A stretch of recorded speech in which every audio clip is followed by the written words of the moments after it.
Well, hey, I'm Tim. I am based in New York City. I've been here for about 3 years, but 11 or 12 years prior to that. Well, I was in Chicago for 11 or 12 years before I came to New York, and I worked with a couple of different churches while I was in Chicago. One was a smaller church in downtown Chicago, and then I worked with Willow Creek Community Church in South Barrington for a number of years. So I've had about 15 years of experience working with churches in the area of communication and marketing. And in the last 5 to 6 years, that's been kind of exclusively focused on social media. I helped start a website called churchmarketingsucks.com with the goal of helping churches get better at how they communicate and market and tell their story. And I've been working with the team at Small Good and WCC over the last few months, helping run social media for WCC and also working with the communications team on a lot of the rebranding work that they've been doing and done an amazing job on. So I'm really excited to talk to you all today. Before we kind of get into it, there's only a few of us here, and I don't want to put any of you on the spot, but I would be curious to know how you all first heard about WCC. Anybody? I'll start. This is weird because it's it's probably 17, well, it's exactly 17 years ago. I found the website, which was like a feat in itself because we didn't really have a great website 17 years ago. But I was kind of church shopping, and we had looked for a bunch of churches. We live in Glenview, which is a neighboring town, and well, not even neighboring, like a town over.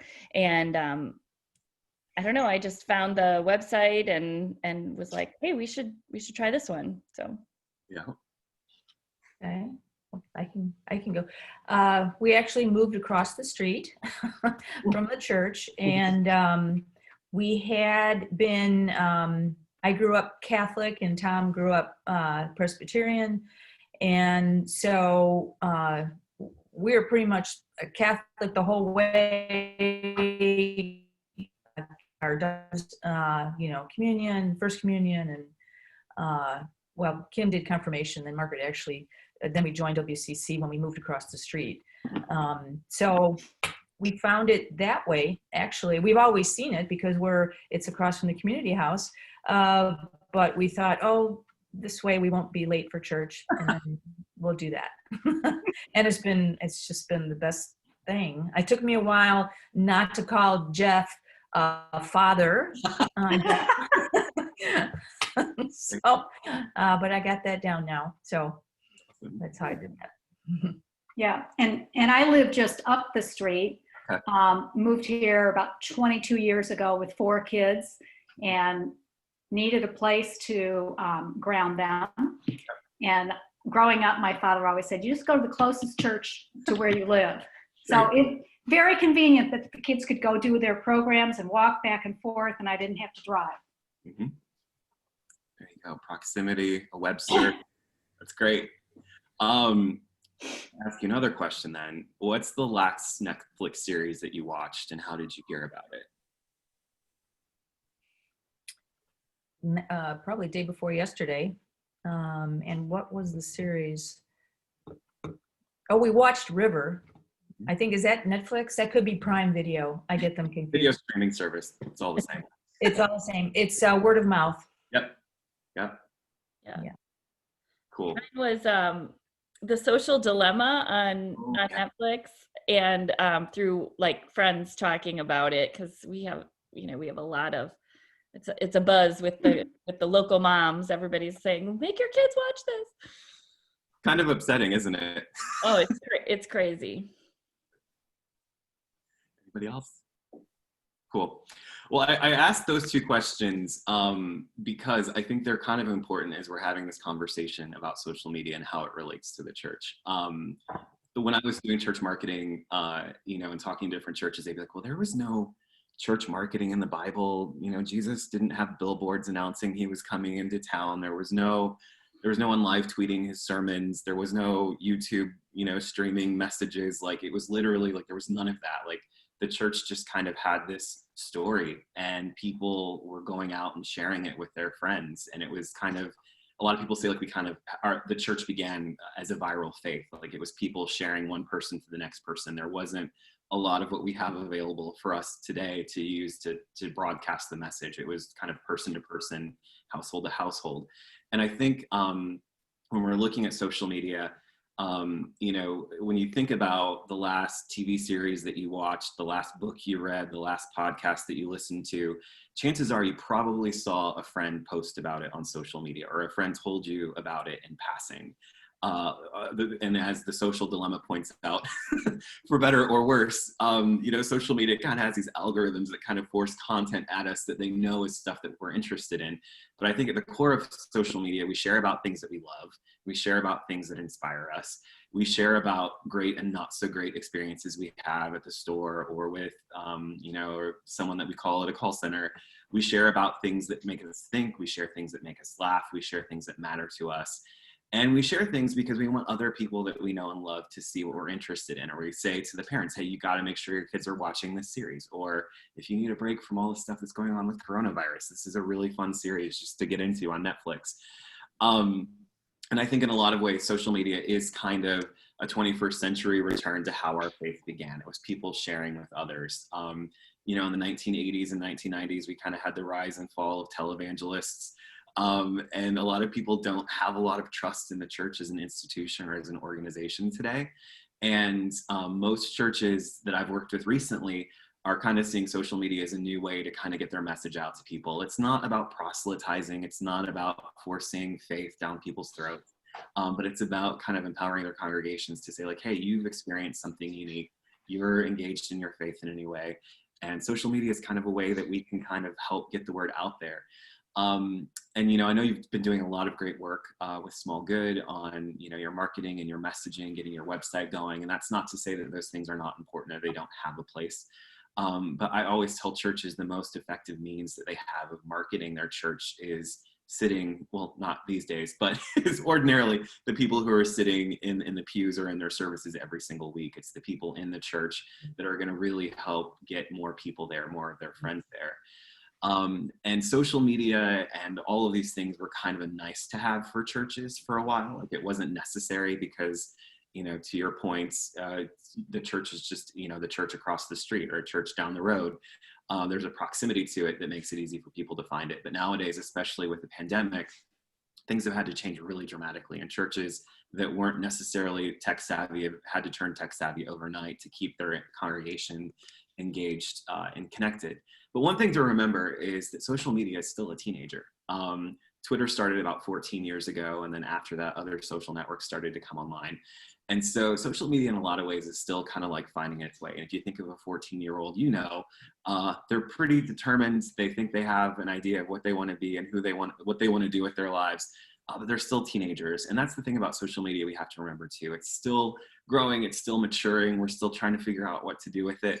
But it has matured, it has grown up a little bit. And I think it's a really unique time for the church to start to leverage it, to let people know what's going on and how they can get engaged. And as I said, in the last 8 months, social media and church's digital presence has become a lifeline to their communities. You can't meet in person in most places in our country right now and around the world. You can't even have small gatherings. And so the only way that a church has a connection to their congregation is through YouTube, is through a Facebook page, is through social media messages or other unique experiences that they're creating online. And I began working with WCC on the communication strategy pre-pandemic, but started to kind of help with social media right as things were kind of starting to, you know, shut down. And it's been really interesting and exciting to kind of see how WCC has kind of shifted and how we've been able to keep the congregation connected while we can't be together. And so this is just an example of some of the posts that we've done that have been really successful over the last couple of months. And these are all things that you know and are familiar with, but Jeff did his Daily Bread videos, which are kind of, you know, daily pastoral thoughts. You're doing virtual worship, story time via Facebook Live for children and families. We're doing the Family Friday feature where we're featuring families in the church and telling their stories just to kind of keep people connected. And there's a lot of great opportunity right now outside of, you know, the gatherings that are happening for us to get the story out there. And outside of the church activities that are going on, I'm sure you've seen, we've also been using WCC social media to talk about issues that are facing our nation, from Black Lives Matter to Breonna Taylor and George Floyd. And there's a lot of unique ways that the church can kind of continue to add to that conversation, bring people into kind of an understanding of what's going on right now. It can kind of be a beacon of hope, or a way of letting people know, here's some ways to think differently.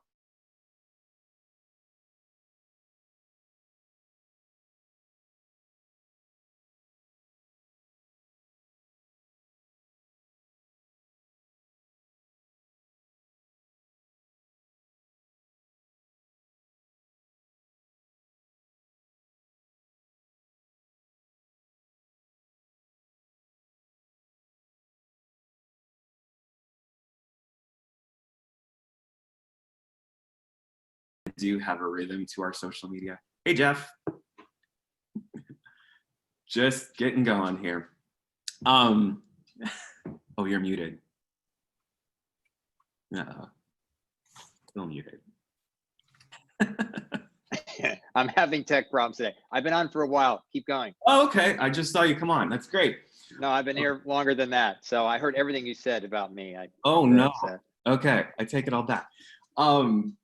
But as I said before, when it comes to church marketing and church communications, the most effective way that a church has to get its message out there is its own people and the people in the congregation.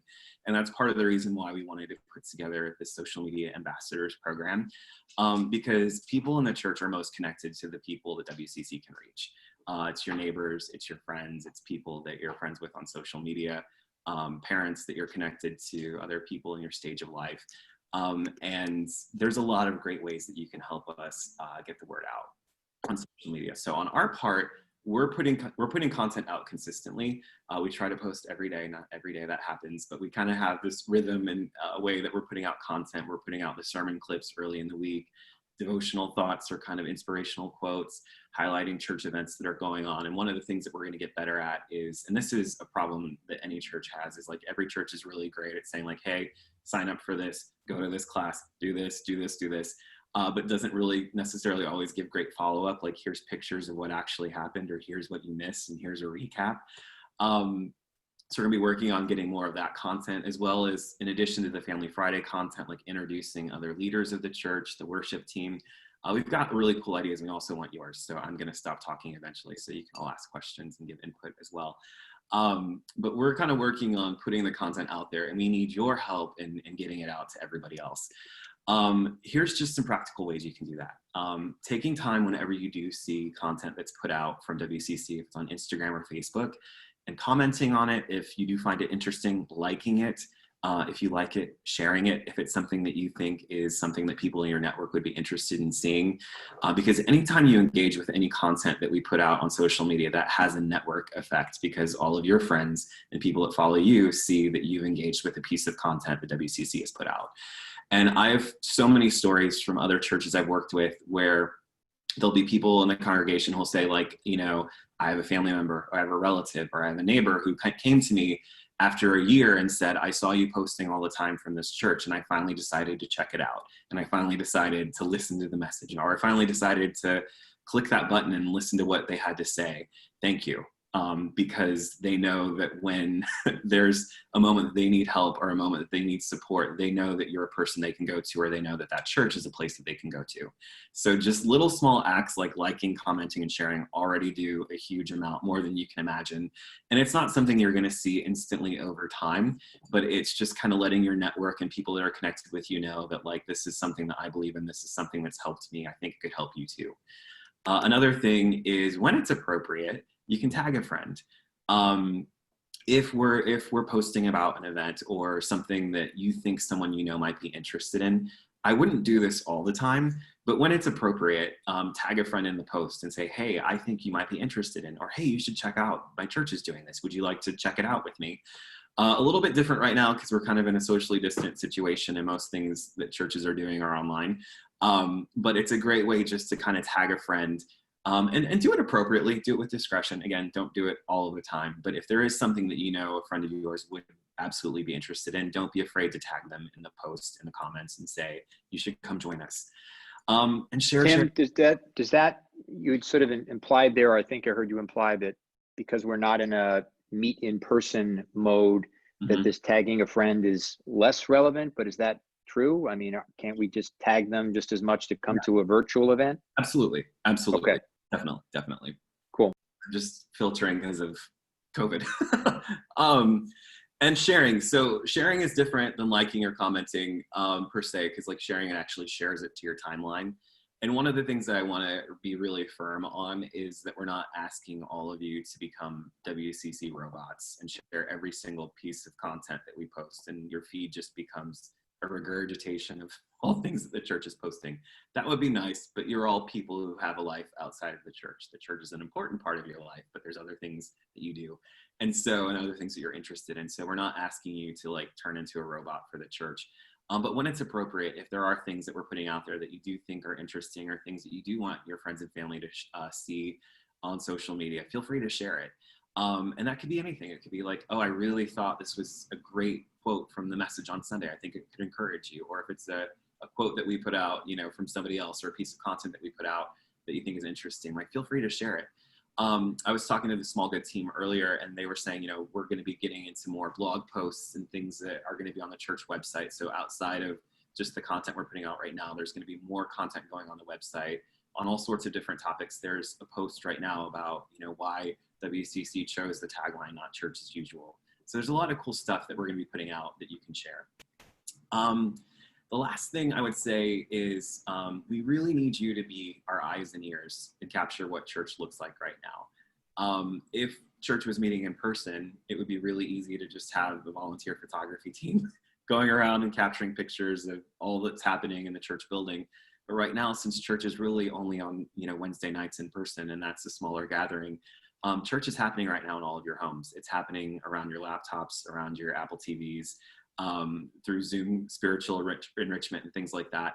And so we'd really encourage you, if you're kind of seeing church happen in your own homes, we would love for you to help us capture what that looks like. If it's your family gathered around a laptop, or how you all watch church in your living room in your pajamas, whatever that looks like, we can put out really great designed content, and we can put together really great videos. And those things, obviously good design matters, well-produced videos do matter. But if we kind of look back at a lot of the content we've posted over the last few months, the posts that have done the best are the ones that have people in them, because people like to see other people. People like to see one another. And so the Family Friday posts are an example of that. We've done a few posts of like people taking pictures, watching church, via Zoom on their Apple TV. Those have done really well. So just to charge to you that if you ever see stuff in marketing, we call it user-generated content. But if you see anything, or you have a cool experience, or if you're doing a socially distant thing with other people from the church, we can figure out the best way for you to get that to us. I think I'm on the email from Christy. You can email me anything that you have, or ideas or inspiration you have. We really would love for you to be our eyes and ears and help us capture what's going on. And this is just Tim, go ahead. Question. In terms of the user-generated content specifically targeted toward like capturing where and how church is happening now in our homes. I know there's at least one person on the call right now who has a four-legged member of the family. Who has been more or less alert during sermons, but is present for worship. And that's, that's when we're our family in full and our pets are part of it. So I just wanted to ask specifically, like, pictures of it all, not what we think, well, that doesn't seem like a church thing. You want, like, this is the way it is happening, and our dogs are here, and our cats, our parakeet is saying amen. Like, that's what you want, right? Absolutely. Yeah. Okay. Yes. I want to show, I texted this one to Jeff because my dog is paying attention to his sermon. It was about kibbles and bits and love, which are the two languages that dogs speak. So thus the attention. But it was just I love that shot. I also asked Christy as a sidebar, like, I thought that dog was a puppy like a couple months ago. Now it looks like a horse. But and maybe people are worshiping in a horse stall. I don't know. I thought that was so like warming and real. And so I just wanted to make sure that that's what you're looking for. No, so absolutely. Christy, you should send that to him now. or even like, you know, today was Remembrance Sunday, and you all couldn't be in person to kind of have the experience that you normally have every year. And so you were all asked to light a candle in your own homes. Like a picture of what that looks like would be great too, to kind of say like, hey, even though this is my favorite Sunday of the year and we couldn't be in person, like here's how my family did Remembrance Sunday today. It's just kind of showing people what church looks like right now. Like eventually, you know, Lord willing, you'll be back in the building soon and things will be back to normal quickly. But for right now, it literally is not church as usual.